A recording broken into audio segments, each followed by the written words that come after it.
بسم اللہ الرحمن الرحیم۔ اس ویلا کے شروع میں ہم نے بات کرنی تھی میاں محمد نواز شریف صاحب کی۔ انہوں نے کہا کہ پاکستان کی معیشت ٹیک آف کر نہیں رہی، جس طرح عمران خان کہتے تھے تبدیلی آ نہیں رہی بلکہ تبدیلی آ چکی ہے۔ اسی طرح سے میاں محمد نواز شریف صاحب کی طرف سے کہا گیا کہ پاکستان کی معیشت ٹیک آف کر نہیں رہی بلکہ ٹیک آف کر چکی ہے۔ اس پر ہم نے بات کرنی تھی، لیکن سامنے میرے ٹی وی لگا ہوا ہے، اس پر تارڑ صاحب کا بیان بار بار دکھایا جا رہا ہے کہ اگر تحریک انصاف کہتی ہے کہ دھاندلی ہوئی ہے تو انہوں نے پھر کیا قانونی کارروائی کی ہے۔ انہوں نے کہا کہ ہمارے بابر نواز نے تحریک انصاف کی سیٹ چھین لی ہے۔ اس طرح سے وہ تانے دیتے چلے جا رہے ہیں، یا تاڑے نہیں بلکہ باقی بھی ایسی باتیں کر رہے ہیں۔ میاں نواز شریف کی طرف سے بھی کچھ ایسا ہی کہا گیا ہے۔ میاں نواز شریف نے کہہ دیا کہ یہ دیکھیں کہ کتنی ترقی ہو گئی ہے۔ تو اس طرح سے میاں نواز شریف صاحب نے جس طرح سے وہ ترقی دکھا رہے ہیں کہ پاکستان کا خزانہ بھر گیا ہے۔ پاکستان کا خزانہ بھرا یا نہیں بھرا، لیکن سوال یہ بھی ہے کہ پاکستان کا خزانہ خالی کس نے کیا تھا؟ ایک بی بی کی طرف سے کہا گیا کہ میری لندن ہو کیا پاکستان میں بھی جائیداد نہیں ہے، اور پھر ان کی جائیداد پہ جائیداد نکلتی گئی۔ میاں محمد نواز شریف صاحب اور ان کی بیٹی مریم نواز شریف صاحبہ نے کل وزیر اعلیٰ ہاؤس میں بیٹھ کے بڑے بڑے اعلانات کیے، جس میں غریبوں کو گھر دینے کی بات کی گئی۔ اس موقع پر میاں نواز شریف صاحب کی طرف سے یہ سارا کچھ کہا گیا، جس طرح سے وہ کہہ رہے ہیں کہ خزانہ بھر گیا۔ دراصل میاں نواز شریف صاحب کی اپنی تجوری بھری ہوئی ہے۔ میاں نواز شریف صاحب اپنی بھری ہوئی تجوری دنیا کو دکھا رہے ہیں کہ یہ دیکھو میری تجوری بھری ہوئی ہے، خزانہ بھرا ہوا ہے۔ تو قومی خزانہ کہاں پہ چلا گیا؟ تو قومی خزانہ کیا واقعی بھرا ہوا ہے؟ اگر قومی خزانہ بھرا ہوا تو ناظرین سوائے مرغی کے، مرغی بالکل سستی ہوئی ہے، باقی ہر چیز کتنی اوپر چلی گئی ہے۔ مرغی سستی ہونے کی وجہ کیا ہے؟ آج ہی میں یہ ڈسکس کر رہا تھا کہ مریم نواز شریف صاحبہ نے شاید اس لیے مرغی سستی کروا دی ہے کہ ان کے جو شریکہ ہے، ان کے جو حمزہ صاحب ہیں، ان کے ساتھ ان کی بنتی نہیں ہے۔ وہ لاہور میں کسی ایسی جگہ پر اپنا آفس چاہتے ہیں، لیکن مریم نواز شریف صاحبہ نے کہا پرے پرے پرے پیچھے پیچھے پیچھے۔ اس طرح سے حمزہ شہباز شریف صاحب کو پھاڑی کر کے رکھا ہوا ہے۔ یہ پھاڑی کیا ہوتا ہے؟ جب کھیلنے کے لیے لڑکے آپس میں ٹاس کرتے ہیں، آج کل تو کرکٹ میں ٹاس ہوتا ہے، ہاکی میں ٹاس ہوتا ہے، یا کوئی بھی کھیل ہو اس میں ٹاس ہوتا ہے، لیکن جب ہم کوئی اور گیم کھیلا کرتے تھے شروع میں بچپن میں، تو جو سب سے جس کی باری آتی تھی ٹاس میں اس کو کہتے تھے کہ پھاڑی ہے، اور جس کی سب سے پہلے باری آتی تھی ہم اپنی زبان میں پنجابی میں کہتے تھے کہ یہ مدی ہے۔ اسی طرح سے ان کو پھاڑی کر کے رکھ دیا گیا۔ اسی طرح سے مریم نواز شریف صاحبہ کی طرف سے ان کو بھی پھاڑی کر کے رکھا ہوا ہے۔ تو بات کر رہے تھے میاں نواز شریف صاحب کی اور مریم نواز شریف صاحبہ کی۔ آپ کے سامنے رکھتے ہیں کہ ان کی طرف سے کیسی شیروں جیسے بیان دیے گئے ہیں۔ پہلے میاں نواز شریف صاحب کو سن لیں۔ وہ کہتے ہیں کہ پی ٹی آئی کا رونا کام نہ آئے گا، جیلوں میں ڈالنے کی روایت آپ ہی نے قائم کی تھی، الیکشن کا بائی کاٹ منافقت تھی، ہار گئے تو کہیں گے بائی کاٹ تھا، جیت گئے تو دیکھیں ووٹ ملے، یہ مریم نواز نے کہا ہے۔ تو میاں نواز شریف صاحب کہتے ہیں کہ ایک اور وعدے کی تکمیل کر دی، ایک اور خواب کی حقیقت بے گھروں کے لیے پاکستان کا پہلا منفرد اپنی زمین اپنا گھر پروگرام کا افتتاح نواز شریف نے قرآن اندازی کا آغاز کیا۔ میاں نواز شریف صاحب کہتے ہیں کہ نفرت، جھوٹ، گالم گلوچ کی سیاست کو عوام نے مسترد کر دیا۔ پی ٹی آئی دور میں صرف تباہی، مہنگائی اور بدتمیزی عام ہوئی۔ شہباز شریف اور مریم نواز بہت اچھے کام کر رہے ہیں، خوش ہوں مجھ سے آگے نکلیں۔ یہ انہوں نے نہیں کہا کہ مجھ سے آگے نکل گئے ہیں، بلکہ انہوں نے کہا کہ میری یہ خواہش ہے کہ مجھ سے بھی آگے نکل جائے۔ تو میاں نواز شریف صاحب اپنے 2018 تک کے دور کا بار بار حوالہ دیتے ہیں کہ جیسے پاکستان میں دودھ اور شہد کی نہریں بہ رہی تھیں، اور ان کی طرف سے کہا گیا کہ ہم نے تو آئی ایم ایف سے جان چڑھا لی تھی، لیکن بعد میں آنے والوں نے پھر آئی ایم ایف کے در پر اپنا سر جھکا دیا۔ انہوں نے جھکا دیا تو پھر آپ کے جو جانشین ہیں انہوں نے ایسا کیا کیا؟ وہ کیوں آئی ایم ایف کے پاس جا رہے؟ عمران خان کی حکومت آئی تو ان کی طرف سے بار بار ایک ہی بات کی جا رہی تھی۔ عمران خان نے کہا کہ بھوکے مر جائیں گے لیکن آئی ایم ایف کے پاس نہیں جائیں گے، ان کی طرف سے بھی بار بار کہا گیا۔ اور پھر جس طرح سے جنرل باجوہ بھی پیچھے بیٹھے ہوئے تھے، عمران خان کو بہرحال آئی ایم ایف کے پاس جانا پڑا۔ بات ہم کہہ رہے تھے میاں نواز شریف صاحب کی، انہوں نے جس طرح کہا کہ پاکستان ٹیک آف کر نہیں رہا بلکہ ٹیک آف کر چکا ہے، ان کی تجوری بھی آپ کو ہم نے کھول کے دکھا دی ہے۔ تو میاں نواز شریف صاحب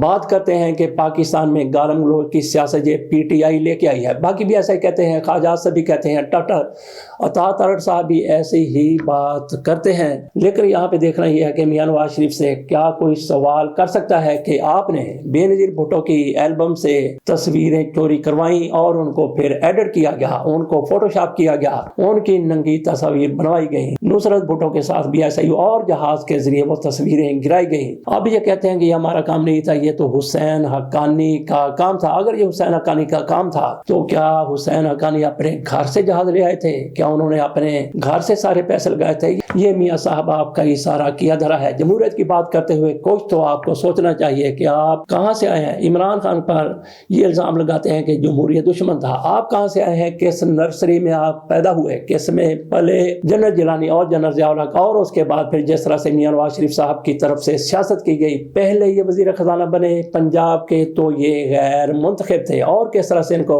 منتخب کروایا گیا۔ 90 کی دہائی میں جو الیکشن ہوئے، میاں نواز شریف صاحب کی پارٹی کو کیسے جتایا گیا۔ اسد درانی کہتے ہیں کہ ان کو پیسے دیے گئے، سیاستدانوں کو پیسے دیے گئے، میاں نواز شریف کے حصے میں شاید 10 کروڑ روپیہ آیا تھا۔ کیا سیاستدان اس طرح کے کام کرتے ہیں؟ بہرحال ہم نے بات کرنی تھی میاں نواز شریف صاحب کی کہ ان کی طرف سے جو کچھ کہا گیا ہے وہ آپ کے سامنے رکھ دیا کہ پاکستان کتنا زیادہ ٹیک آف کر چکا ہے، کتنی زیادہ دودھ کی اور شہد کی نہریں بہ رہی ہیں۔ بہرحال مریم نواز شریف صاحبہ کو شاباش دینی ہے، انہوں نے بے شک شریک کا ہی پیٹا ہے، لیکن مرغی ان کے دور میں ضرور سستی ہوئی ہے۔ باقی ہر چیز آسمان کو چھو رہی ہے، لیکن مرغی نیچے جا چکی ہے۔ 350، 450، 400 اور کل کا ریٹ 430 روپے تھا، اور یہ 800 روپے کلو سے چکن واپس آیا ہے۔ بات کر لیتے ہیں ٹسوری صاحب کی۔ ٹسوری صاحب نے اپنے دعائیے بٹھا دیے، درویش بٹھا دیے، جنتر منتر پڑھنے والے بٹھا دیے کہ دعا کریں، جنتر کریں، منتر کریں اور لول گا کے بیٹھ جائیں، بھگوان کو راضی کریں، جس کو بھی راضی کرنا ہے، میری گورنرشپ نہ جائے۔ چند دن پہلے ہمیں کیسے پتا چلا کہ ان کی گورنرشپ جا رہی ہے؟ چند دن پہلے کراچی میں یہ ہورڈنگ لگ گئے، بورڈ لگ گئے، کراچی کے لیے ضروری کامران ٹیسوری۔ تو اس طرح سے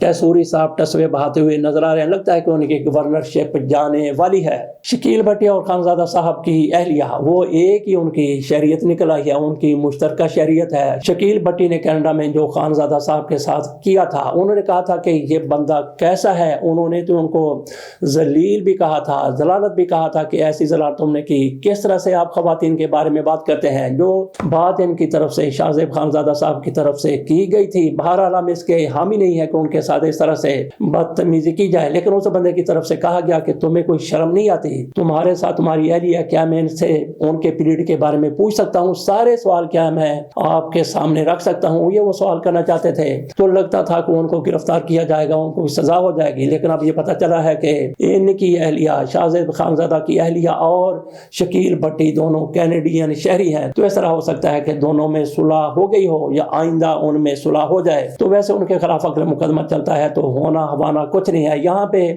تارڑ صاحب ضرور کہہ رہے ہیں کہ ہم ان کو عبرت کا نشان بنا دیں گے۔ دیکھتے ہیں کہ تارڑ صاحب ان کو عبرت کا نشان شکیل بھٹی کو کیسے اور کب بناتے ہیں۔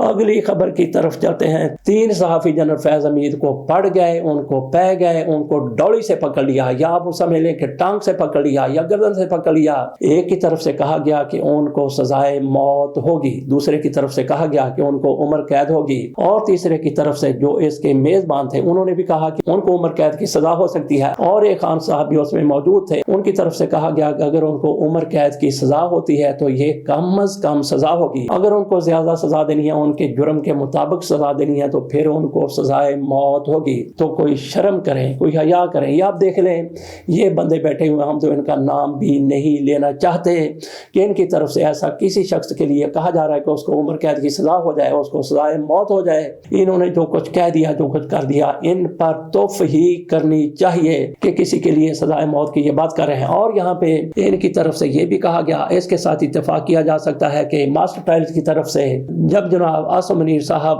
لیفٹیننٹ جنرل تھے، کور کمانڈر گوجرانوالا ہوا کرتے تھے، اس موقع پر ایک سکینڈل سامنے آیا تھا۔ ماسٹر پائلٹ کے مالک کی طرف سے کہا گیا کہ مجھ سے 90 کروڑ روپے رشوت مانگی گئی ہے، اور انہوں نے رشوت مانگی ہے۔ جنرل آصف منیر صاحب کا نام لیا تھا، ایک لمبا چوڑا ان کی طرف سے خط لکھا گیا تھا، لیکن جب ان کے سکرو ٹائٹ کیے گئے تو انہوں نے کہا کہ نہیں، یہ میں نے خط نہیں لکھا، اور شواہد بعد یہی سامنے آیا کہ کسی اور کی یہ شرارت تھی، کسی اور نے یہ کارروائی کی تھی۔ اب پتہ چلا ہے کہ اس کے پیچھے بھی جنرل فیض حمید ہی تھے۔ اس بات کو ہم یہیں پہ ختم کرتے ہیں، چلتے ہیں اگلی خبر کی طرف۔ سراب برکت بھی یوٹیوبر ہے، عمران خان کی حمایت میں بات کرتے ہیں، عمران خان کے مخالفین کے لتے لیتے ہیں۔ وہ برازیل کسی کانفرنس میں شرکت کے لیے جا رہے تھے، ان کو گرفتار کر لیا گیا۔ اگر انہوں نے کوئی جرم کیا ہے تو اس کی کارروائی ان کے خلاف بالکل ہونی چاہیے۔ اگر ان کو اس لیے گرفتار کیا گیا کہ وہ عمران خان کی حمایت کرتے ہیں تو تب بھی رجیم کے لیے یہ سارے کا سارا درست ہے، کیونکہ انہوں نے جس طرح سے انتخابات کروائے ہیں اور ان کی طرف سے اب کہا گیا، جس طرح سے طاہر صاحب کہتے ہیں کہ